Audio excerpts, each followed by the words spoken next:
आप कहते हैं बैलेंस बना के चलना, इसका क्या तात्पर्य? बैलेंस बनाने के मन ने कहा कि आज ये खा लिया जाए, खा लिया, आज ये भोग लिया जाए, भोग लिया जाए, तो जाओ मंदिर भी तुम्हें ले जाएगा, वृंदावन भी लाएगा, तुमसे आरती पूजा भी करवा लेगा, क्योंकि वो जो चाहता हो तुम कर रहे हो।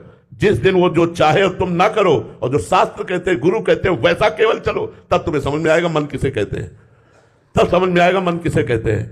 यम ही न व्यथिनते ते पुरुषम पुरुषर्षभ सम दुखा सुखाधीरम स्वमृतत्वाय कल्पते। जो मन के द्वारा दी हुई मार को सह जाए, लाठी की मार सह सकते हैं, मन की मार सहना बहुत बड़ी बात है। जो बहादुर हालात घोषों की मार, डंडों की मार सहने के लिए तैयार है, वो मन की मार गई। यम ही नवे ते पुरुषम पुरुषर्षभ सम दुखा सुखाधीरम स्वमृतत्वाय कल्पते। मन को जिसने मार दिया, मार देने का मतलब निर्विषय कर दिया।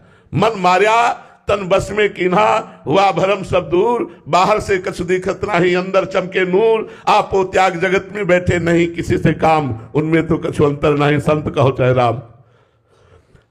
अगर मन को निर्विषय करके भगवान में लगा दिया तो भगवान तुम्हारी चरण रेणु लेने के लिए लालायित है। जिनके लिए महिमा गाई गई शास्त्रों में, जिनके वेद नेति नेति कहते हैं, वो कह रहे हैं निरपेक्षम मुनिम शांतम निर्वैरम समदर्शनम अनुब्रजाम्यहम नित्यम पुण्यत्यं गुरेण भी।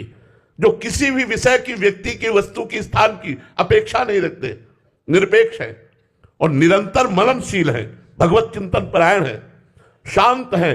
कोई भी द्वंद्व जिनको अशांत नहीं कर पाता, मान अपमान सुख दुख लाभ हानि निंदा स्तुति, और कभी किसी से वैर जो नहीं करते, अजात शत्रु हैं, जो निर्वैरम और समदर्शनम, सब जगह एक परमात्मा को देखते हैं। ऐसे संतों के पीछे मैं इसलिए डोलता हूं कि उनकी चरण रज मेरे ऊपर पड़ जाए और मैं पवित्र हो जाऊं। अनुब्रजाम्यहम नित्यम पुण्यत्यं गुरेण भी। निरपेक्षम, किसी की अपेक्षा नहीं। बहुत बड़ी बात है भाई, बहुत बड़ी बात है।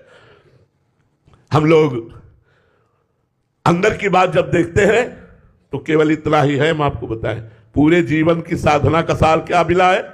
इतना मिला है कि हे हरि मैं आपकी शरण में हूं, बस इससे आगे नहीं। सब कुछ करने पर भी आज मैं केवल इतना कहता हूं कि जो होगा वो भगवान की कृपा से हो सकता, मेरे बनाए करोड़ों कल्प तक नहीं बन पाता। बोलो आकाश को कैसे पकड़े? आकाश को पकड़ना है, कैसे पकड़े? अब वो आकाश ही कृपा करके हाथ लग जाए तो बात बन जाए, नहीं अपनी सामर्थ्य नहीं। ऐसे समझो हमारी हालत है कि हम उस अव्यक्त परमात्मा को जो कण कण में व्याप्त है कैसे प्राप्त कर सकते हैं? जब तक उसकी कृपा ना हो तब तक ये मन विषया विलासा में ऐसे लगा हुआ है, कैसे तुम्हें बताएं। दिन भर खींचते रहो अपनी तरफ,